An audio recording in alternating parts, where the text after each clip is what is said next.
The morning Marlowe Ross found the roan stallion in her barn, she knew trouble had come calling even before she saw the blood on his flank. She stood in the doorway with her bucket of grain still clutched in both hands, watching the magnificent animal paw nervously at the straw-covered floor, his dark eyes rolling white with fear. It was June of 1882, and Provo, Utah had been her refuge for 3 years now, ever since she had fled St.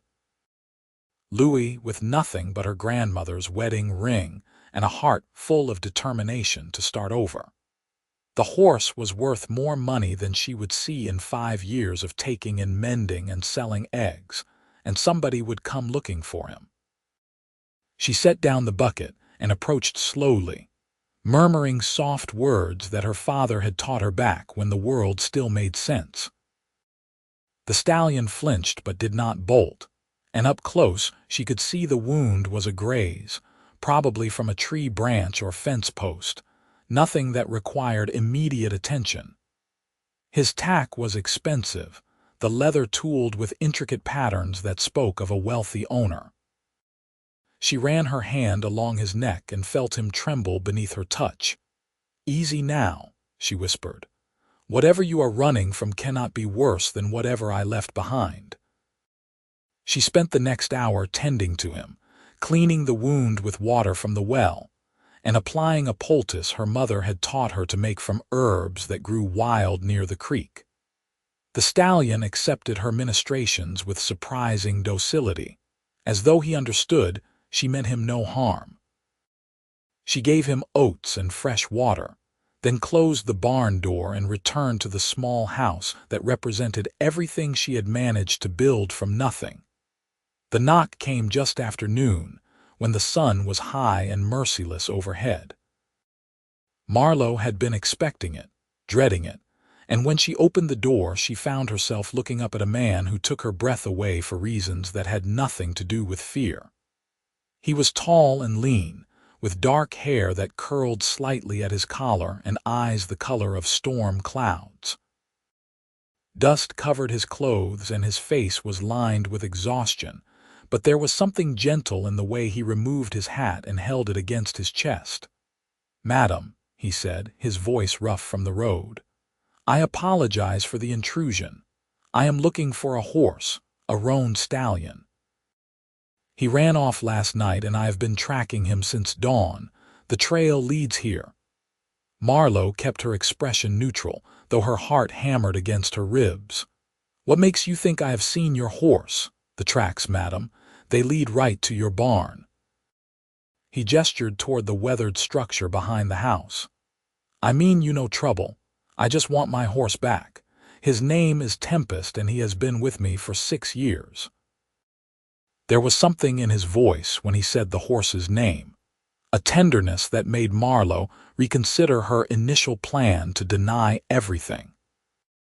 She studied him more carefully, noting the quality of his clothing beneath the dust, the well-maintained revolver at his hip that he made no move to touch, the genuine worry in his eyes. "Why did he run?" she asked. The man shifted his weight, a flush creeping up his neck. "I was playing cards in town, had him tied outside the saloon. There was a fight, shots fired. Tempest has always been skittish about gunfire. He broke his tether and bolted. I have been searching ever since. You were gambling." Marlowe heard the judgment in her own voice and did not try to hide it. "Yes, madam, I was." He met her gaze steadily, not making excuses. "It was foolish. I know that now, but I swear to you that horse means more to me than any pot of money. Please, if you have seen him, just tell me. I will pay you for your trouble." Marlowe considered her options. She could continue to lie, but he clearly knew the horse was here. She could demand money for his return, but something about this man made her reluctant to take advantage of his obvious distress. Or she could tell the truth and hope that her instincts about his character were correct. "He is in my barn," she said finally. "He has a wound on his flank that I have tended to. You can see him, but I want to know your name first." Relief flooded his features, transforming them. Dakota Kane, madam, and I am more grateful than I can say. Marlowe Ross. She stepped out onto the porch, closing the door behind her. Follow me. They walked to the barn in silence, and when she opened the door, Dakota Kane made a sound that was almost a sob. He crossed the space in 3 long strides, and the stallion whickered, pressing his great head against the man's chest. Dakota wrapped his arms around the horse's neck and stood there, his shoulders shaking slightly. Marlowe looked away, feeling as though she was intruding on something private. When Dakota finally stepped back, his eyes were bright with unshed tears. "Thank you," he said hoarsely. "Thank you for taking care of him." "The wound is minor," Marlowe said, keeping her tone brisk. "It should heal in a few days. I would not ride him hard until then." Dakota ran his hands over the horse's flank, examining her work. "You did a fine job with this poultice. Where did you learn horse doctoring?" "My father raised horses in Missouri. Before." She did not elaborate, and he did not press, which she appreciated. He straightened, looking at her with an expression she could not quite read. "I meant what I said about paying you. What do you want?" "I do not have much cash money, but I can work." "Do you need repairs done? Fence mended? I am handy with tools." Marlowe opened her mouth to refuse, pride rising up in her throat. But then she thought about the leak in the barn roof that got worse with every rain, the broken step on the back porch that she kept meaning to fix, the well cover that needed replacing before someone fell through the rotted boards. She thought about how hard it was to do everything alone, how exhausting it was to be constantly vigilant, constantly struggling. "The barn roof leaks," she said. "If you could patch that, we would call it even. Done." Dakota smiled for the first time, and the expression transformed his entire face. "I will need to get supplies from town, but I can start this afternoon, if that is acceptable to you." "That would be fine." Marlowe hesitated. "You can leave your horse here while you work if you want." "He seems comfortable enough." "I would appreciate that." Dakota settled his hat back on his head. "I will be back within the hour." He was as good as his word, returning with a wagon full of lumber and shingles and tools. Marlowe watched from the garden where she was weeding tomatoes, as he unloaded everything with efficient movements. He had changed his shirt and washed his face, and she noticed details she had missed before.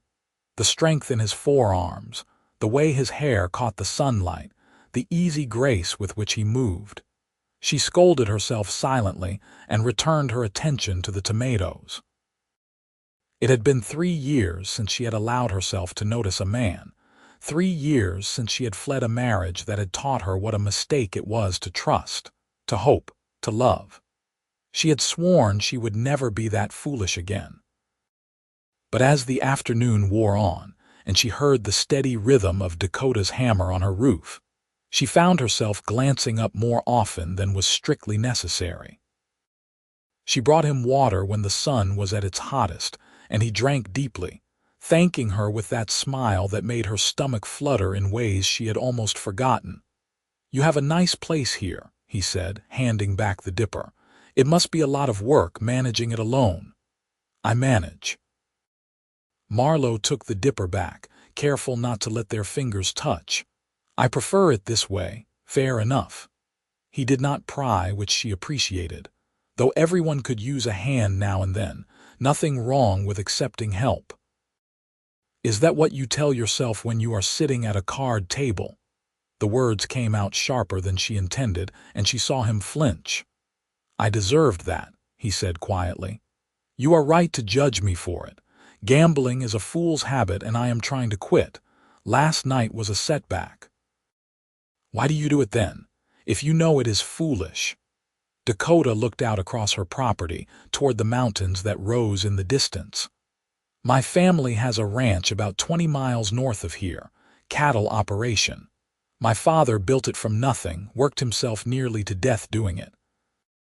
When he passed 2 years ago, he left it to me and my 2 brothers. But we are deep in debt, and the cattle market is not what it used to be. I thought I could win enough to help us get through another year." He shook his head. "But gambling debts are worse than honest debts, and I only made things harder." Marlowe felt her anger softening despite herself. "How much do you owe?" "More than I can pay back in a year, maybe 2. He met her eyes. "But I will pay it. I will not run from my obligations." "And your brothers? Do they know?" "They know I am a fool." Dakota's mouth twisted in a bitter smile. "But they have not given up on me yet, though God knows they should have. They are good men, better than I deserve." There was such genuine remorse in his voice that Marlowe felt something shift inside her. "Everyone makes mistakes," she said softly. "What matters is what you do after." "Is that what brought you here? A mistake?" She stiffened, the old wariness returning. "That is none of your concern. You are right. I apologize." He picked up his hammer. "I should get back to work. Want to finish before dark." Marlowe returned to the house, annoyed with herself for revealing anything, annoyed with him for asking, annoyed at the tiny part of her that had wanted to tell him everything. She threw herself into making supper, kneading bread dough with more force than necessary, trying to work out the confusion of feelings that Dakota Kane had stirred up. As the sun began to set, she heard his boots on the porch steps. When she opened the door, he was standing there with his hat in his hands again, looking uncertain. "Roof is finished," he said. "Should not leak anymore, even in a hard rain. I checked the rest while I was up there and everything looks sound." "Thank you." Marlowe wiped her hands on her apron. "I appreciate it. It was my pleasure. Thank you again for taking care of Tempest." He started to turn away, then hesitated. "Miss Ross, I know I have no right to ask, but would you consider letting me come back tomorrow? There is still that step you mentioned, and the well cover.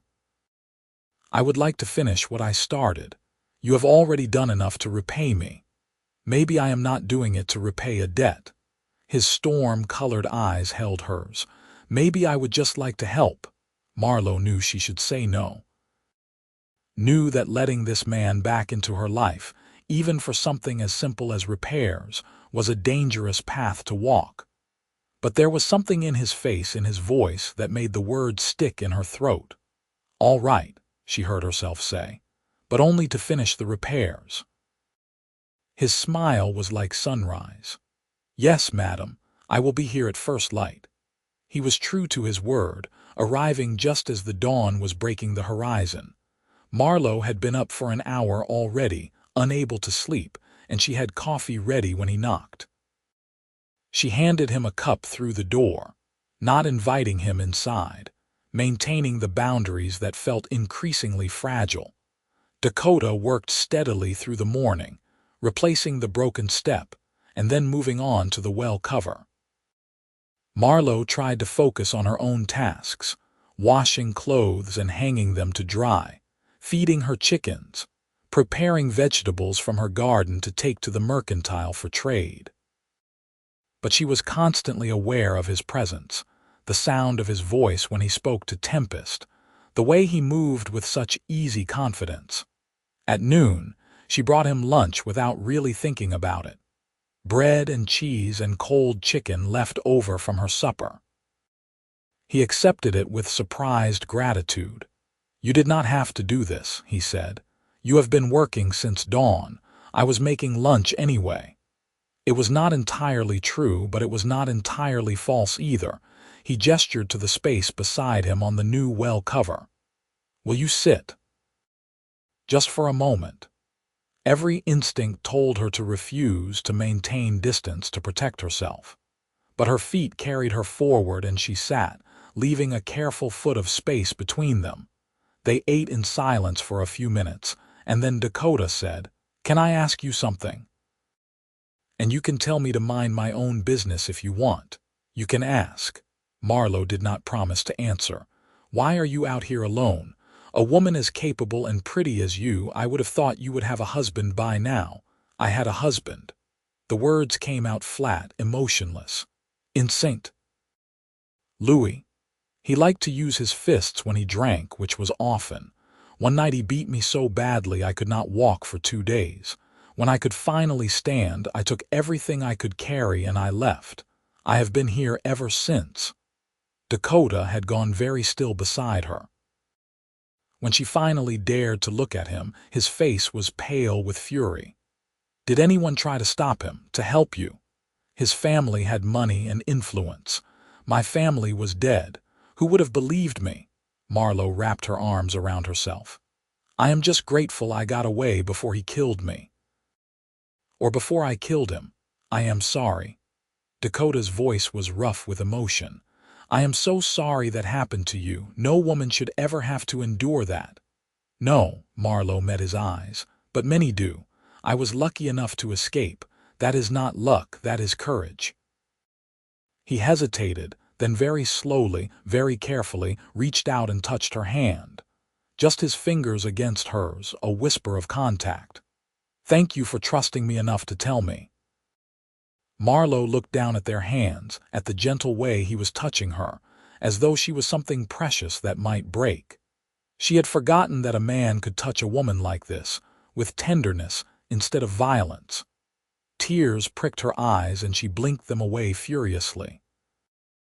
"I should get back to work," Dakota said softly, withdrawing his hand. "I want to finish before evening." He did finish, and when he was done, Marlowe's small homestead looked better than it had in years. She stood with him in the fading light, surveying his work, and felt something warm unfurling in her chest. "You did beautiful work," she said. "Thank you. It was my pleasure." Dakota looked down at her, and there was something in his expression that made her breath catch. "Miss Ross, I know I have no right to ask this, but would you allow me to call on you, properly, I mean? I would like to get to know you better." "Why?" The question came out before she could stop it. "You barely know me. I know enough." He spoke with quiet certainty. "I know you are brave and kind and resourceful. I know you took care of my horse when you could have turned him loose or sold him. I know you have survived things that would have broken a lesser person. And I know that when I am near you, I feel like maybe I could be the man I always wanted to be instead of the fool I have been."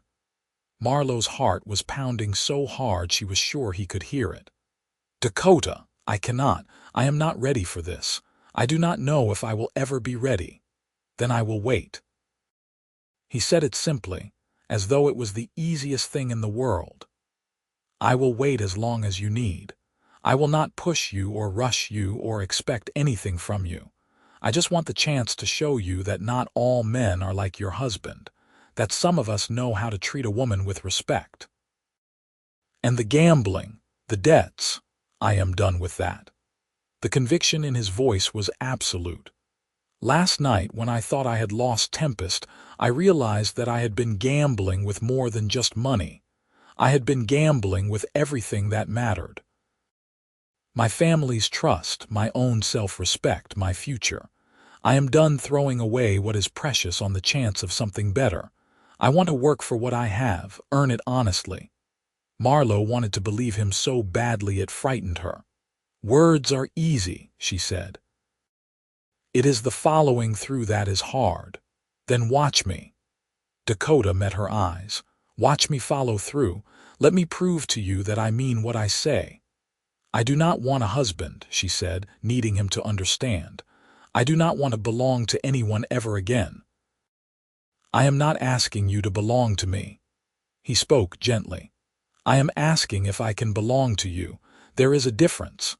Something in those words cracked the careful armor she had built around her heart. She looked up at him, this man who had crashed into her life chasing a runaway horse, and felt the first stirrings of something she had thought was dead. "All right," she said quietly. "You can call on me, but slowly, Dakota. I need to go slowly. As slow as you want." His smile was tender. "I will see you tomorrow." Tomorrow is Sunday. "I go to church in the morning." "Then I will see you at church, if that is all right." Marlowe nodded, not trusting her voice. She watched him gather Tempest's reins and swing up into the saddle with easy grace. He touched his hat to her, a gesture of respect, and rode off into the gathering darkness. She stood there long after he was gone, one hand pressed against her chest where her heart was doing strange, fluttery things. She had been alone for so long, had worked so hard to build a life where she needed no one, depended on no one. And now this man had come along and made her want things she had sworn she would never want again. It terrified her. But it also felt like hope, and hope was something she had almost forgotten. Sunday morning dawned clear and bright. Marlowe dressed carefully in her best dress, a simple blue cotton that she had made herself. She braided her dark hair and pinned it up, studying her reflection in the small mirror above her washstand. She looked nervous, she thought. She looked like a woman who was about to do something that scared her. The church in Provo was small but well-maintained, and Marlowe had been attending since she arrived in town. People knew her as a quiet woman who kept to herself, who was friendly but distant. She sat in her usual pew and tried to focus on the hymnal in her lap, very aware that she was watching the door. When Dakota entered, her breath caught. He had clearly made an effort, his dark hair still damp from washing, his clothes clean and pressed. He spotted her immediately, and his face lit up in a way that made her feel warm all over. He made his way down the aisle and paused beside her pew. "May I sit with you?" he asked quietly. "Yes." Marlowe moved over slightly, making room, and he settled beside her. She was acutely aware of his presence, the warmth of his body so close to hers, the clean smell of soap and leather. The service passed in a blur. Marlowe could not have said what the reverend preached about, could not have recalled a single hymn they sang. All she could focus on was Dakota beside her. The way their arms almost touched, the sound of his voice when he sang, deep and a little off-key but full of genuine feeling.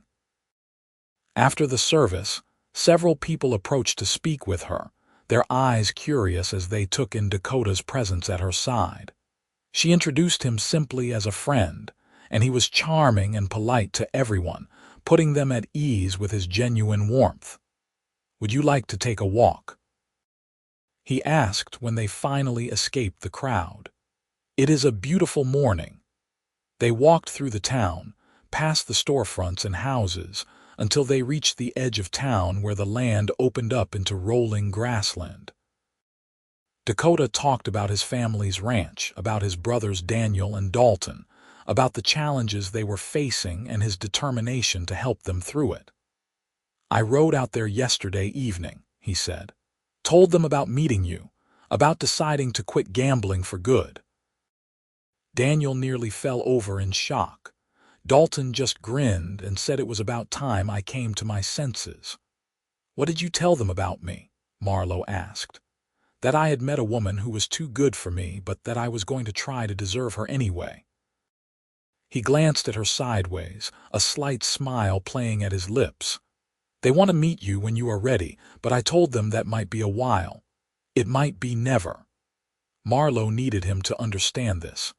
"Dakota, I like you, I cannot deny that, but I am not good at trusting people anymore. My husband spent 2 years teaching me that love is just another word for control, that marriage is a trap. I do not know how to unlearn those lessons. Then maybe I can help you learn new ones." Dakota stopped walking and turned to face her. "Marlowe, I cannot promise that I will be perfect. I have made too many mistakes to pretend I am some kind of saint. But I can promise that I will never raise my hand to you in anger. I will never try to control you or cage you. I will never make you feel small or afraid." "How can you promise that? You barely know me. What if I drive you to anger?" "Then I will walk away until I calm down.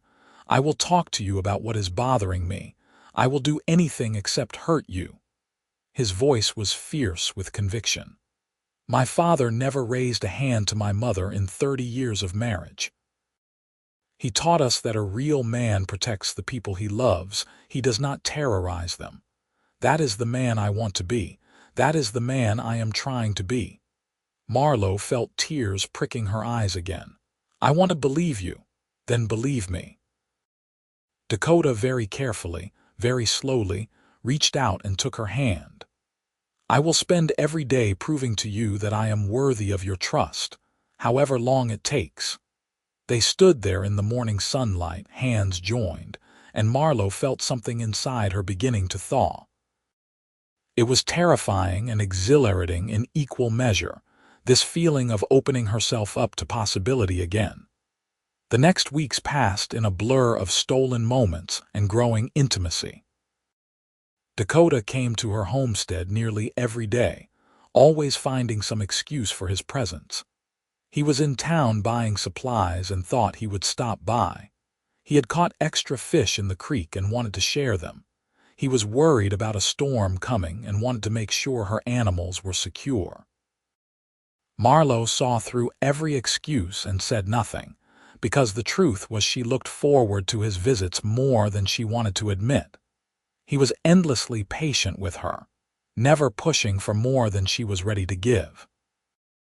When she flinched away from sudden movements, he learned to move more slowly around her. When she struggled to accept compliments, he gave them anyway, gentle and sincere, until she started to believe them. When she had nightmares about her past and woke up gasping, he sat with her on the porch in the darkness, talking about nothing and everything until her breathing settled. They talked about their childhoods, their dreams, their fears. Dakota told her about the pressure he felt to live up to his father's legacy, about his guilt over the gambling debts, about his determination to make things right. Marlowe told him about her parents, who had died when she was young, about the aunt who had raised her with more duty than love, about the husband who had seemed charming until the wedding was over, and she was trapped. "I thought I loved him," she said one evening as they sat on her porch watching the sunset. "I was so young and naive. I thought his jealousy meant he cared. I thought his need to know where I was every moment meant he loved me. By the time I realized what I had gotten into, it was too late." "It is never too late." Dakota's voice was firm. "You got out. You saved yourself. That takes more courage than most people ever have to find." "I was terrified," Marlowe confessed. "I had no money, no family, nowhere to go. I got on a train heading west and I just kept going until I found a place that felt far enough away. Provo is not much, but it is mine. I built a life here. I am proud of that. You should be." Dakota looked at her with such warmth in his eyes that it made her chest ache. "You are the strongest person I have ever met." "I do not feel strong. Most of the time I feel like I am barely holding it together." "That is what strength is." He reached over and took her hand, a gesture that had become familiar, comfortable. "It is not never being afraid. It is being afraid and doing what you need to do anyway." August brought scorching heat to Utah, the kind that made everything shimmer and waver. Marlowe worked in her garden in the early mornings before the sun got too high, and Dakota helped her, learning the difference between weeds and vegetables, laughing at himself when he made mistakes. They developed an easy rhythm, working side by side, and Marlowe found herself relaxing in ways she never had before. One afternoon, she invited him inside for the first time. It was a small gesture, but it felt monumental. Dakota seemed to understand, pausing at the threshold as though asking permission, even though she had already granted it. He looked around her small house with genuine interest, taking in the simple furniture, the quilt on the bed that she had made herself, the books on the shelf that she had read until the covers were worn. "This is wonderful," he said. "You have made a real home here. It is not much. It is yours. That makes it everything." He turned to face her. "Thank you for letting me in." They both knew he was not just talking about the house. Marlowe made lemonade and they sat at her small table, talking about everything and nothing. When it was time for him to leave, Dakota paused at the door. "Can I take you somewhere this weekend?" he asked. "There is a place up in the mountains that I think you would love. We could make a day of it. I promise I will have you home before dark." Marlowe hesitated. Leaving her homestead, going somewhere alone with him, felt like a big step. But she had taken so many steps already, each one easier than the last. "All right," she said, "but I want to bring food. If we are making a day of it, we should have a proper picnic." His smile could have lit up the whole valley. "That sounds perfect." Saturday dawned cool and clear, a gift after the brutal heat of the week. Dakota arrived with a wagon and helped Marlowe load the basket she had packed with fried chicken, fresh bread, berry preserves, and cookies she had stayed up late baking. They set off toward the mountains, following a narrow road that climbed steadily upward. Dakota told her stories as they rode, making her laugh with tales of his childhood, of the trouble he and his brothers had gotten into, of the time they had tried to train a wild Mustang and ended up chasing it halfway across the county. Marlowe found herself relaxing, enjoying the ride, the beautiful scenery, the easy pleasure of his company. The place he brought her to was a meadow high in the mountains, surrounded by aspen trees that whispered in the breeze. A creek ran through it, cold and clear, and wildflowers carpeted the ground in waves of purple and yellow and white. "Oh," Marlowe breathed, climbing down from the wagon, "this is beautiful. I found it a few years ago when I was up here looking for strays." Dakota began unhitching the horse so it could graze. "I always thought it was the kind of place you would want to share with someone special." They spread a blanket near the creek and unpacked the food. As they ate, Dakota told her more about his family's ranch, about the work that went into keeping cattle alive through the harsh winters, about his dreams of expanding their operation if they could ever get out of debt. "How much do you owe?" Marlowe asked. "You never said exactly." Dakota was quiet for a moment. $500. It might as well be 5,000 for all the chance we have of paying it back any time soon. The man I owe is not patient, and he charges interest that keeps growing. I am afraid we will lose the ranch if I cannot figure something out." Marlowe's mind raced. $500 was a staggering sum, but it was not impossible. What if you sold some land? Would that help? "The land is all we have. Without it, the ranch is worthless." Dakota shook his head. "No, I got us into this mess. I will get us out. I have been working extra jobs in town, taking any work I can find. It is slow going, but I will do it. I have to. Let me help." The words came out before Marlowe could think them through. "I have some money saved, not much, but something. And I can take in more mending, maybe sell more eggs and vegetables. We could do it together." "No." Dakota's voice was firm. "Absolutely not. I will not take your money, Marlowe. That is yours, your security. I will not be another man who takes from you." "You would not be taking." "I would be giving." She reached for his hand. "Dakota, you have given me so much already. You have helped me remember what it feels like to trust someone, to care about someone. Let me help you with this." "I cannot." But she could see the longing in his eyes, the temptation. It would not be right. "Why not?" "Because you are a man and you are supposed to solve everything alone. That is pride talking, not sense."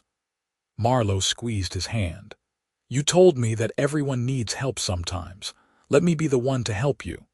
They argued about it, gently but persistently, as the afternoon wore on.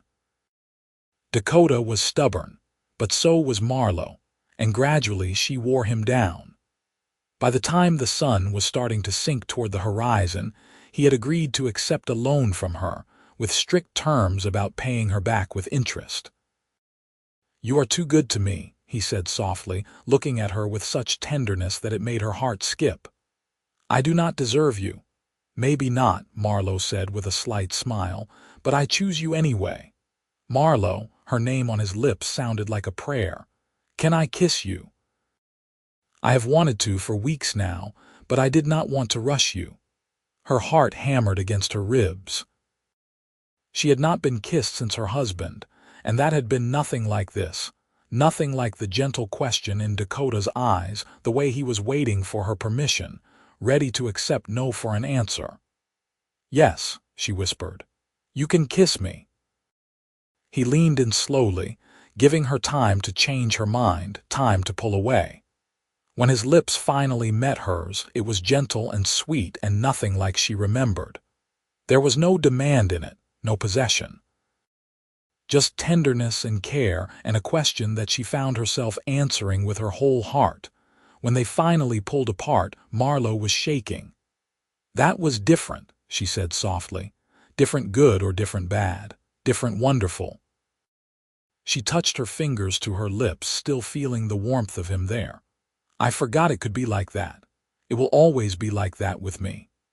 Dakota cupped her face in his hands, his touch feather light. "I promise you, Marlowe, always gentle, always kind, always asking, never taking." She believed him. Against all odds, against all her experience, she believed him. They made their way back down the mountain as the last light was fading from the sky. Dakota drove carefully, one hand on the reins and the other holding hers. When they reached her homestead, he helped her down from the wagon and carried her basket to the porch. "Thank you for today," he said. "It was perfect. It was." Marlowe looked up at him, this man who had come into her life chasing a runaway horse and stayed to patch her roof and somehow, impossibly, her heart. "Will you come for supper tomorrow? I want to make you something special." "I would love that." He kissed her again, soft and brief, then climbed back into the wagon. "Sleep well, Marlowe." She watched him drive away, touching her fingers to her lips again, a smile playing at the corners of her mouth. For the first time in 3 years, she went to bed happy and unafraid. The next months passed in a golden haze of deepening love. Dakota became a constant presence in Marlowe's life, and she in his. She met his brothers finally, making the journey to their ranch with Dakota at her side. Daniel and Dalton Kane were both warm and welcoming, clearly delighted to see their brother so happy, and they treated Marlowe with a respect that made her want to cry. The ranch was impressive. Thousands of acres of grazing land with a solid house and good outbuildings. She could see the years of hard work that had gone into building it, could understand why Dakota was so desperate to save it. When the brothers stepped away to check on something in the barn, Daniel's wife Margaret pulled Marlowe aside. "I am so glad Dakota found you," Margaret said warmly. She was a small woman with kind eyes and work-roughened hands. "He has been different since he met you, happier, more settled." "He has been good for me too," Marlowe admitted, "better than I ever expected. He told us about your situation, about your husband." Margaret's expression was sympathetic. "I am sorry you went through that, but I want you to know that the Kane men are not like that. Their father raised them right. You can trust Dakota." "I am starting to believe that," Marlowe smiled. "It is harder than I expected, learning to trust again. But he makes it easier." As autumn painted the mountains in shades of gold and crimson, Dakota and Marlowe fell into a comfortable routine. He helped her prepare her homestead for winter, cutting firewood and checking that everything was secure. She helped him with his extra jobs in town, taking in so much mending that her fingers were constantly busy. Together, they slowly chipped away at his debt. The gambler Dakota owed money to was a hard man named Vincent Masters who ran a saloon in Salt Lake City. When Dakota went to make his first payment, he insisted that Marlowe stay in Provo, not wanting her anywhere near Masters or his establishment. He returned late that night, exhausted but triumphant. "He accepted the payment," Dakota said, pulling Marlowe into his arms. "He was not happy that I am paying it off in installments instead of all at once, but he agreed. We can do this, Marlowe. We can actually do this." She held him tight, breathing in his familiar scent, feeling the solid warmth of him against her. "Of course we can. We are doing it together." "Together?" Dakota pulled back to look at her, his eyes serious. "Marlowe, I want to ask you something, but I need you to know that there is no pressure. If you say no, nothing changes between us. I will still be here, still care for you just as much." Her heart started to race. "What is it?" "Marry me." The words were simple but weighted with meaning. "Not now, not until you are ready, but someday. When the debt is paid and you feel safe enough, when you can look at me and not see your past but our future. Marry me, Marlowe. Let me spend my life proving to you every single day that you made the right choice." Tears spilled down Marlowe's cheeks before she could stop them. "Dakota, I love you," he said, his voice breaking slightly. "I love your strength and your kindness and your courage. I love the way you hum when you are working in your garden. I love how you are always worried about everyone else before yourself. I love everything about you, and I want to build a life with you, but only if that is what you want too." "I am afraid," Marlowe whispered. "I am so afraid of making another mistake. Then we will take all the time you need until you are not afraid anymore." Dakota wiped her tears away with his thumbs. "I am not going anywhere, Marlowe. I told you I would wait as long as it takes. I meant it." She looked up at this man who had kept every promise he had ever made to her, who had been patient and kind and gentle even when it must have been difficult, who loved her in ways she was still learning to understand. And she realized that she was not afraid anymore. Not really. What she felt was not fear, but the terrifying exhilaration of taking a leap into the unknown. "Yes," she said. "Yes, I will marry you, not someday. Soon, as soon as we can." Dakota stared at her, clearly not believing what he had heard. "Are you sure? Marlowe, I do not want you to feel rushed." "I am sure," and she was. For the first time in years, she was absolutely certain of something. "You are nothing like him, Dakota. Nothing. And I am tired of letting him control my life from hundreds of miles away. I choose you, I choose us. I choose to be happy." He kissed her then, deep and passionate, and she melted into him, feeling safe and cherished and loved in ways she had never experienced before. When they finally broke apart, both of them were crying and laughing at the same time. "We should go to the ranch tomorrow," Dakota said. "Tell my brothers, they will be thrilled. And we should see the Reverend about setting a date." Marlowe felt giddy with the enormousness of what she had just agreed to. "Maybe after the harvest is done, in October. October is perfect." Dakota spun her around, making her laugh. "I am going to make you so happy, Marlowe. I swear it." "You already do," she said, and meant it with her whole heart. They were married on a crisp October afternoon with the mountains blazing with autumn color in the distance. Marlowe wore a simple white dress that Margaret helped her sew, and Dakota wore a new suit that his brothers insisted on buying for him. The church was full of people from town who had watched Marlowe's slow emergence from isolation and were happy to see her finding joy again. Daniel and Dalton stood up with Dakota as his groomsmen, and Margaret stood with Marlowe.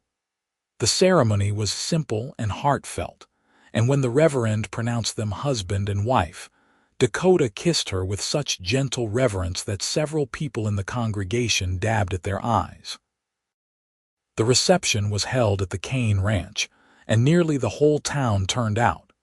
There was music and dancing and more food than Marlowe had seen in one place since before she left St. Louis. She danced with Dakota under the stars, his arms around her waist, his eyes never leaving her face. "Are you happy?" he asked softly. "Happier than I ever thought I could be," she answered honestly. "Thank you, Dakota, for everything, for being patient, for being kind, for being you. Thank you for giving me a chance." He pulled her closer. "For seeing who I could be instead of who I was. For loving me despite my flaws." "Because of your flaws," Marlowe corrected. "They make you human. They make you real." They spent their wedding night at her little homestead, the place where their story had begun. Dakota carried her over the threshold, making her laugh, and set her down gently in the middle of the room. Then he took her hands in his and looked into her eyes. "We can take this as slow as you need," he said. "I meant what I said about never pushing you. That applies to everything, Marlowe." Everything? She had been nervous about this moment, worried that physical intimacy would bring back memories of her first marriage, of violence and pain and fear. But looking at Dakota now, seeing the love and patience and care in his face, she felt only warmth and desire and trust. "I am ready," she said softly. "I trust you, Dakota. Show me what it is supposed to be like." And he did, with such tenderness and care that she cried again, but this time from joy. He was gentle and attentive, constantly asking if she was all right, if she wanted to stop, if he was hurting her. She felt cherished and safe and loved, and when they finally came together as husband and wife, it was nothing like she remembered. It was beautiful and sweet and perfect.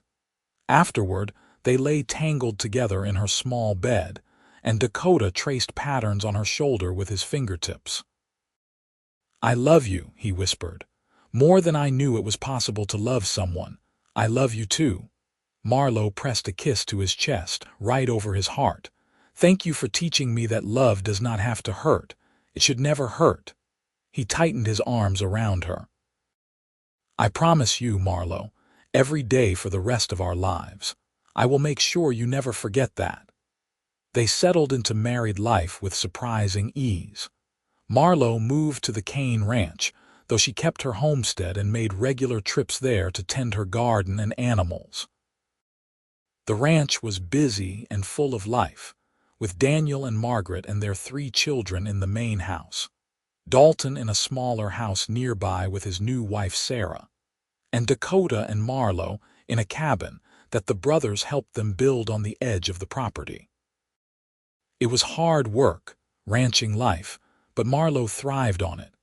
She helped Margaret with the cooking and the children, tended her own garden, and learned to help with the cattle. Dakota worked from dawn to dusk, making good on his promise to pay off his debts and help his family prosper. The weight of the gambling debt grew lighter each month as they made steady payments to Vincent Masters. Winter came hard and fast that year, burying the valley in snow. Marlowe had never experienced a Utah winter before, and the cold was brutal. But their cabin was warm and cozy, and she spent the long evenings knitting or mending while Dakota whittled by the fire. They talked for hours, about everything and nothing, learning each other in deeper ways with each passing day. "I want children someday," Dakota said one night as they sat together watching the flames dance. "If you do, I know that is something we have not talked about." Marlowe had thought about it, of course. The idea of having Dakota's children filled her with both longing and fear. "I want them too," she admitted. "But I am afraid. What if I am not a good mother? What if I repeat the mistakes that were made with me? You will be wonderful." Dakota's certainty was absolute. "Look at how you are with Daniel's children. They adore you, and you are so patient and kind with them." "That is different. They are not my responsibility all the time. We will learn together." He took her hand. "Just like we have learned everything else. There is no rush, Marlowe. We have all the time in the world." But as it turned out, time had other plans. By early spring, Marlowe realized she was pregnant. She was terrified and thrilled in equal measure, and when she told Dakota, he lifted her up and spun her around, whooping with joy loud enough to bring his brothers running. "We are having a baby," he told them, his face radiant with happiness. "Marlowe is pregnant." The congratulations were immediate and heartfelt. Margaret hugged Marlowe and immediately started planning, talking about baby clothes and cribs and all the things they would need. Dalton and Sarah were excited about their future niece or nephew. Daniel clapped Dakota on the back and welcomed him to the ranks of fatherhood. That night, Dakota held Marlowe close and pressed his hand to her still flat stomach. "Thank you," he whispered. "Thank you for this gift, for trusting me enough to build a family with me." "I am scared," Marlowe confessed. "What if something goes wrong? What if I am not ready? Then we will face it together." Dakota kissed her forehead. "You are not alone anymore, Marlowe. Whatever happens, we will handle it together." The pregnancy was not easy. Marlowe was sick for the first 3 months, barely able to keep anything down. Dakota hovered over her constantly, worried and attentive, until she finally had to tell him to give her some space or she would lose her mind. He backed off sheepishly, but she could still feel his watchful presence, always there if she needed him. As spring turned to summer and her belly grew round with their child, Marlowe found herself relaxing into it. She felt the baby move for the first time in June, a flutter like butterfly wings, and she cried and made Dakota put his hand there until he felt it too. They spent evenings talking to the baby, telling stories, singing songs, preparing for the moment when this tiny person would enter their lives. In August, just as the final payment on Dakota's gambling debt was made, Marlowe went into labor. It was long and difficult, lasting nearly a full day, and there were moments when both she and Dakota were terrified. But Margaret was there, experienced and calm, guiding Marlowe through it, and when their son finally entered the world with a lusty cry, the relief and joy were overwhelming. "A boy," Dakota breathed, tears streaming down his face as he held his son for the first time. "We have a son, Marlowe." She was exhausted but happier than she had ever been, watching her husband cradle their baby with such awe and tenderness. What should we name him? They had discussed names for months without deciding on anything, but looking at his son now, Dakota smiled. "Matthew," he said. "Matthew Dakota Kane, after your father." Marlowe's father had been named Matthew, and the fact that Dakota remembered that he wanted to honor the man she had loved and lost so young made her love him even more. "Matthew," she repeated, testing the name. "It is perfect." The first months of Matthew's life passed in a blur of sleepless nights and endless feedings, and a love so fierce it sometimes frightened Marlowe with its intensity. She had not known it was possible to love someone this much, this completely. And watching Dakota with their son, seeing the gentle way he held the baby, the patience he showed when Matthew cried, the joy that lit up his face every time Matthew smiled, made her fall in love with her husband all over again. "You are a wonderful father," she told him one night as they sat together, Matthew asleep between them. "I am trying." Dakota stroked his son's soft hair. "I want to be the kind of father mine was, the kind who shows his children every day that they are loved and valued. You already are." Marlowe leaned her head on his shoulder. "Matthew is so lucky to have you. We are lucky to have each other." Dakota kissed the top of her head. "All 3 of us." The years that followed were full and rich. The ranch prospered as cattle prices improved, and the Kane brothers expanded their operation. They paid off the last of their father's debts, and even managed to buy more land. Dakota kept his promise about gambling, never touching cards or dice again, and Marlowe watched him grow into a man of principle and integrity. Matthew grew from a baby into a toddler, then a bright and curious little boy. When he was 3, Marlowe found herself pregnant again. This time the pregnancy was easier, and in the spring of 1887 they welcomed a daughter they named Mary Margaret, after both grandmothers. Their cabin became too small for their growing family, so the brothers helped Dakota build a proper house, with bedrooms for the children and a big kitchen where Marlowe could cook and bake to her heart's content. It sat on a rise overlooking the valley, with a view of the mountains in the distance, and every time Marlowe looked out the window, She marveled at how far she had come from that terrified woman who had fled St. Louis with nothing but the clothes on her back. "You ever regret it?" Dakota asked her one evening as they sat on their porch watching the sunset. The children were inside with Margaret, giving them a rare moment alone. "Leaving everything behind, starting over." "Never." Marlowe took his hand. "Running away from my husband was the best decision I ever made. It brought me here. It brought me to you. I still cannot believe you were hiding Tempest in your barn." Dakota smiled at the memory. "If he had not run off that night, we might never have met. Fate works in mysterious ways." Marlowe leaned against him. "I am grateful for every moment that led me to you, Dakota, even the hard ones. They made me who I am. They made me strong enough to recognize a good man when I found one. I am the lucky one." Dakota wrapped his arm around her shoulders.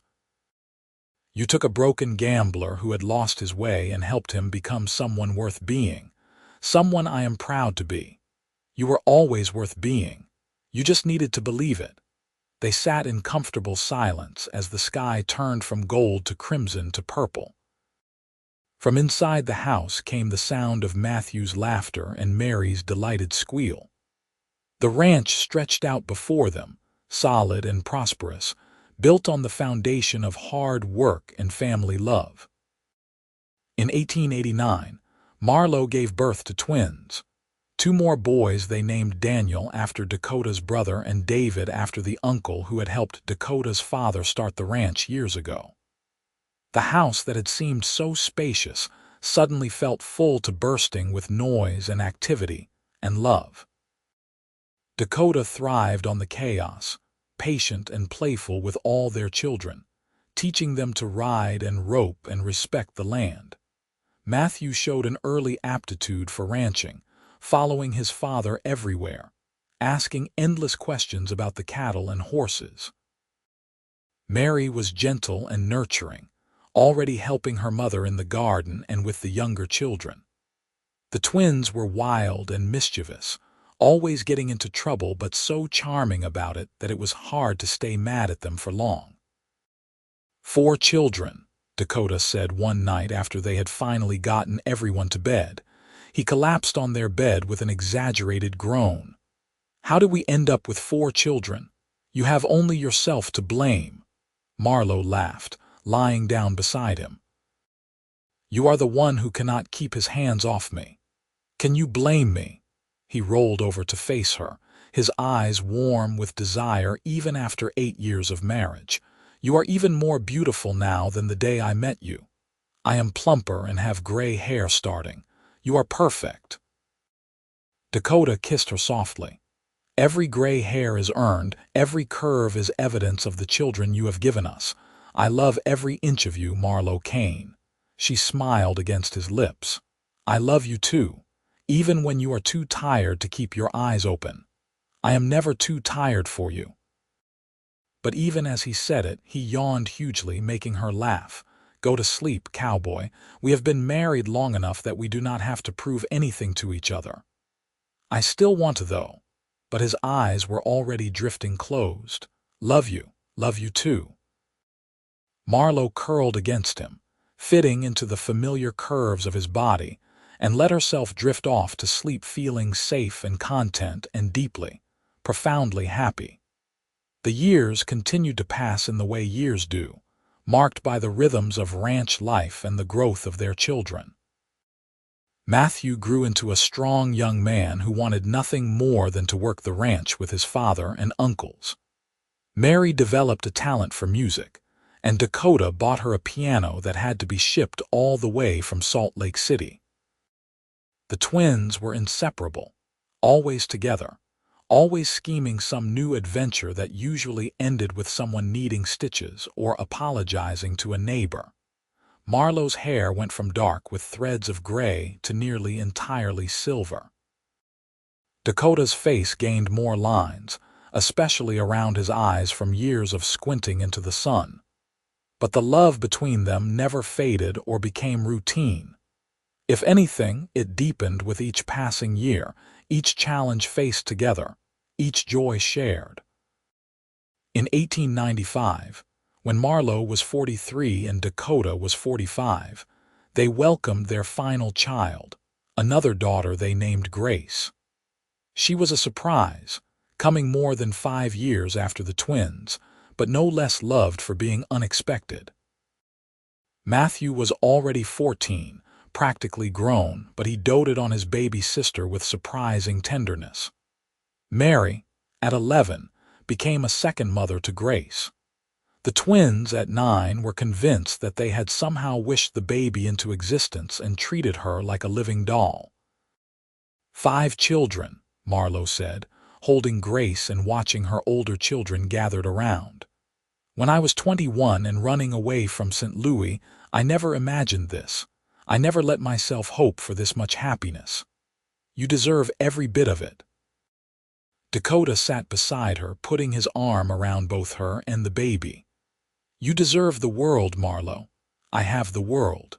She looked around at her family, at the home they had built, at the life they had created from nothing. I have everything I ever wanted and more. That night, after the children were all in bed and Grace was sleeping peacefully in her cradle, Dakota took Marlowe's hand and led her outside. The stars were brilliant overhead, the air cool and clean with the promise of autumn. You remember the first time I came to your homestead? He asked. When I was looking for Tempest, of course. You looked exhausted and desperate and so worried about your horse. And you could have turned me away or demanded money, but instead you helped me. You took care of Tempest and you gave me a chance, even though you had every reason not to trust any man ever again. I saw something in you. Marlowe smiled at the memory. Something good and honest. I was terrified to trust my instincts, but I did anyway. I am so glad you did. Dakota turned to face her, taking both her hands. That day changed my life, Marlowe. You changed my life. You made me want to be better, to do better.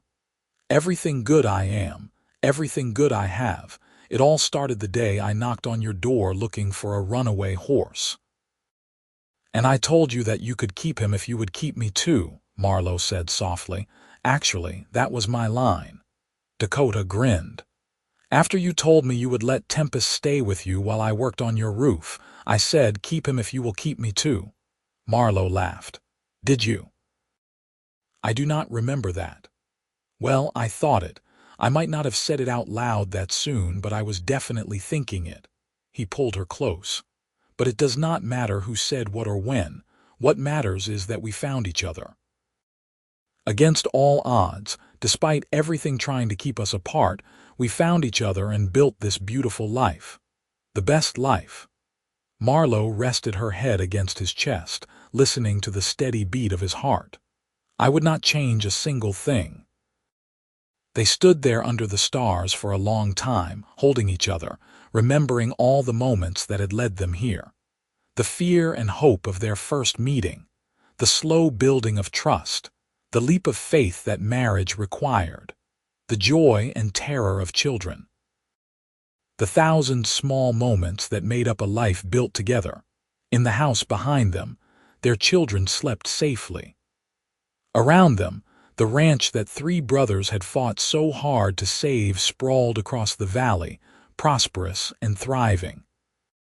And in the barn, descended from the famous Tempest himself, horses moved quietly in their stalls.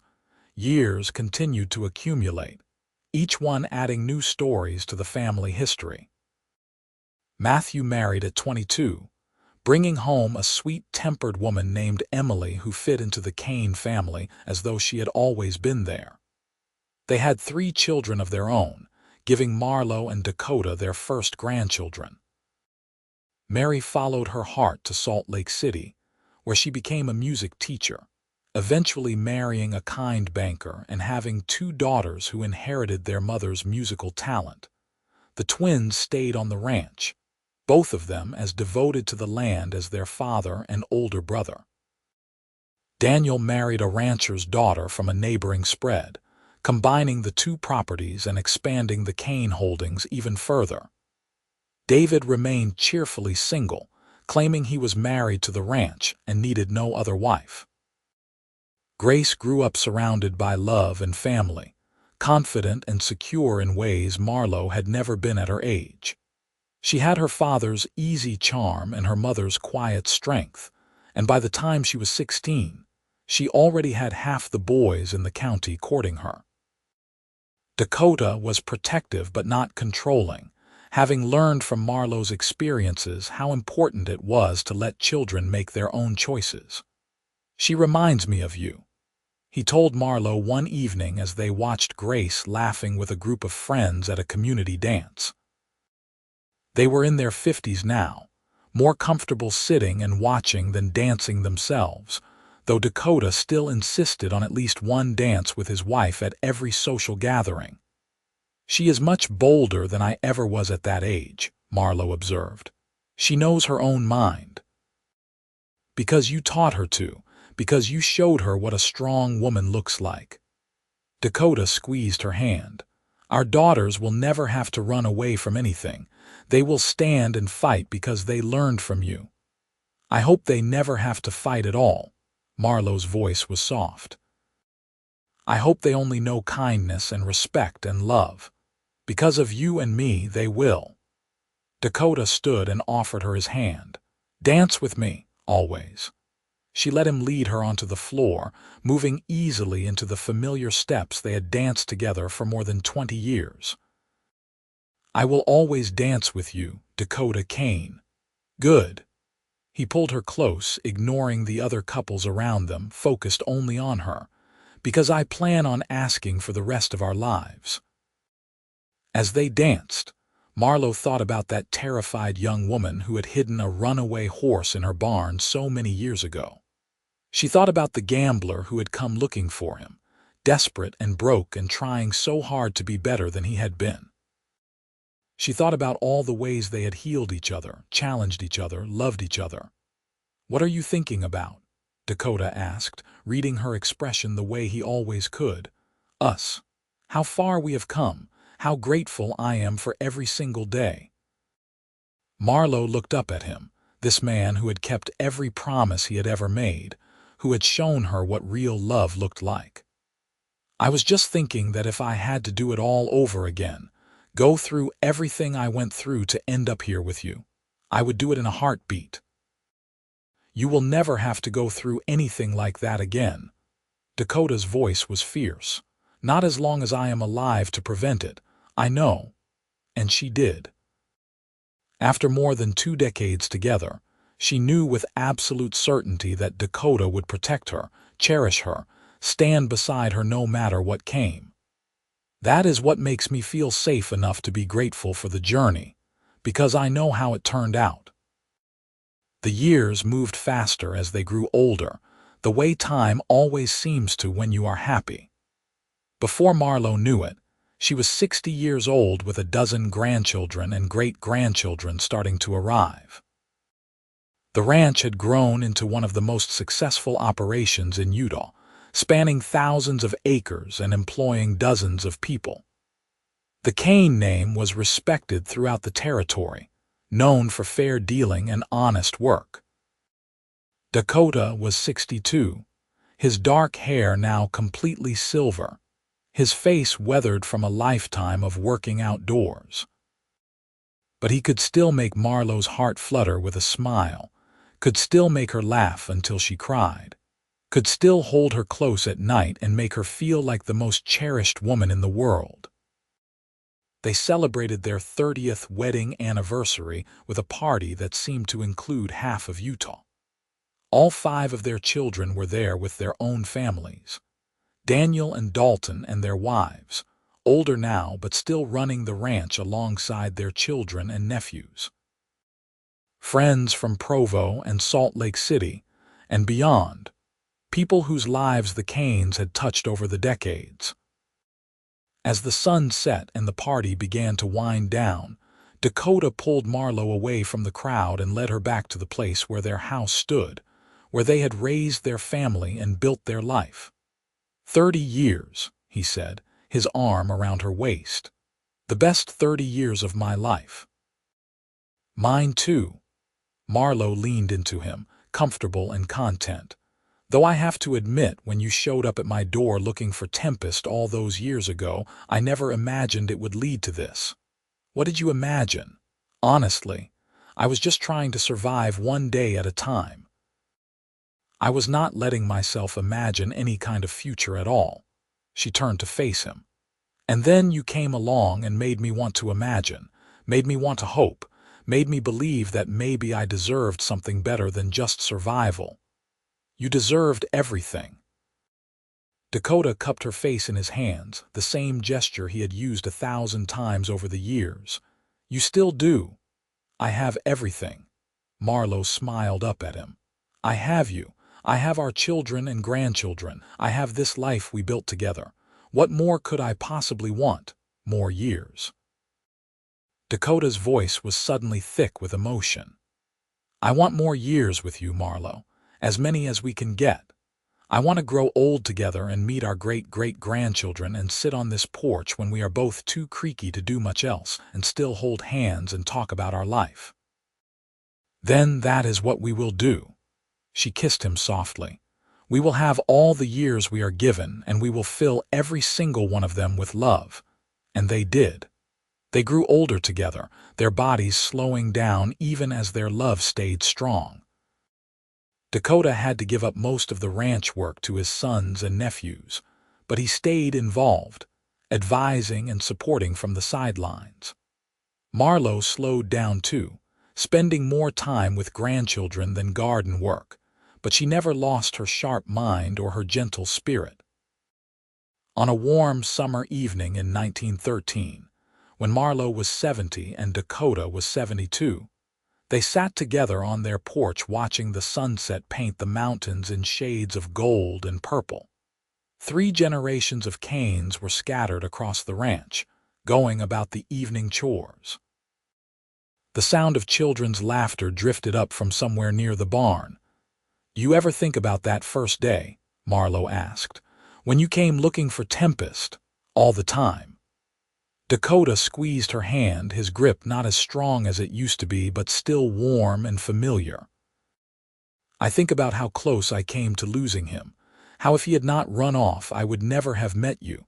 I think about how one moment, one choice changed the entire course of my life. Mine too. Marlowe rested her head on his shoulder. I was so scared that day. Of you, of what it might mean to let anyone into my life again. But I took a chance. We both took a chance. Dakota kissed the top of her head, and look what we got. They sat in comfortable silence, watching as the sun finally slipped below the horizon and stars began to appear in the darkening sky. From the house came the smell of dinner cooking, prepared by one of their daughters-in-law. Someone was playing the piano, one of Mary's compositions probably, the notes floating out through the open windows. I love you, Marlowe said softly. I know I tell you every day, but I want to make sure you know. I love you more than I thought it was possible to love anyone. I know. Dakota's voice was rough with emotion. And I love you just as much. Loving you, being loved by you, it has been the greatest privilege of my life, Marlowe. They stayed there until long after dark, holding hands, watching stars wheel overhead, surrounded by the life they had built together. A life that had started with a runaway horse and a desperate cowboy, and a woman brave enough to take a chance on hope. Years later, when their great-grandchildren asked about how they met, Dakota would tell the story with a smile. About Tempest running away in the night. About tracking him to a small homestead where a beautiful woman had taken him in.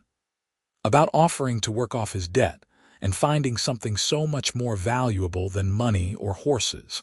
And Marlowe would add her part, about being so afraid but choosing courage anyway. About seeing something good in a man who was struggling to be better, about taking a leap of faith that changed everything. The best decisions are often the scariest ones, she would tell them. You have to be brave enough to hope, even when hope feels dangerous. You have to be willing to take a chance on something beautiful, even if it might hurt. But how do you know if it is worth the risk? One of the children would always ask. And Marlowe would look at Dakota, at this man who had spent more than 4 decades proving his love in 1,000 small ways, and she would smile. "You look for someone who keeps their promises," she would say. "Someone who treats you with respect and kindness. Someone who makes you want to be brave instead of making you feel afraid, and then you hold on tight and build a life together one day at a time." "Was it hard?" they would ask. "Sometimes," Dakota would admit, "building anything worthwhile is hard. But it was also the easiest thing I ever did, because I was doing it with your great-grandmother. When you are with the right person, even the hard things become bearable, because you are facing them together." The children would nod, storing away these stories to tell their own children someday. Stories about how love can heal old wounds, how courage can change everything, how taking a chance on a stranger with a runaway horse can lead to a lifetime of happiness. And in the evenings, when the stories were done and the children had gone off to play, Dakota and Marlowe would sit together on their porch and watch the sun set over the ranch that had been their whole world. They would hold hands and remember and give thanks for every moment, every choice, every day they had been given together. "Keep him if you will keep me too," Dakota would sometimes say, repeating the words from that long-ago day. "I kept you," Marlowe would respond, the ritual familiar and comforting, "and I will keep you forever. Forever sounds good to me. Forever sounds perfect," and it was. Through all the years, through joy and sorrow, through triumphs and struggles, through everything that life brought their way, Dakota and Marlowe Kane stayed together. They loved each other fiercely and tenderly, with passion and patience, with the kind of devotion that becomes legendary. When Dakota passed away peacefully in his sleep at the age of 80, Marlowe mourned deeply, but not bitterly. He had given her more than 50 years of love and partnership, had helped her heal from wounds she had thought would never mend, had shown her what real love looked like. She missed him terribly, but she was grateful for every single day they had shared. She lived 2 more years, surrounded by children and grandchildren and great-grandchildren, all of them carrying forward the legacy of love that she and Dakota had built. And when she passed, quietly in her sleep with a smile on her face, her family laid her to rest beside her beloved husband under a tree they had planted together decades before. On their shared headstone, carved in simple letters, were the words that had started everything: "Keep him if you will keep me too." She did, forever. And across the ranch in the barn where it all began, descendants of that famous runaway horse named Tempest still lived, carrying on the bloodline that had brought 2 broken people together and helped them become whole. The story of Dakota and Marlowe Kane became part of family legend, told and retold with each generation. A reminder that love can come when you least expect it, that healing is possible, that courage and hope can change everything. A reminder that sometimes the best things in life start with a runaway horse, a desperate search, and 2 people brave enough to take a chance on each other. Their children grew old, their grandchildren had children of their own, and the ranch they built continued to thrive. But the real legacy was not the land or the cattle or the buildings. It was the love they had shown each other, the family they had created, the proof that even the most damaged hearts can heal when given patience and tenderness and time. And on summer evenings, when the sun sets over the Utah mountains and the shadows grow long across the Kane Ranch, if you listen carefully, you might hear the echo of laughter from long ago. A man and a woman sitting on their porch, holding hands, watching the stars come out, grateful for every moment of the beautiful life they built together, a life that started with a simple act of kindness. A woman hiding a runaway horse in her barn. A cowboy showing up at her door, desperate and hoping, and two broken people finding the courage to take a chance on something neither of them had dared to believe in anymore. Love. Hope. Forever. The end.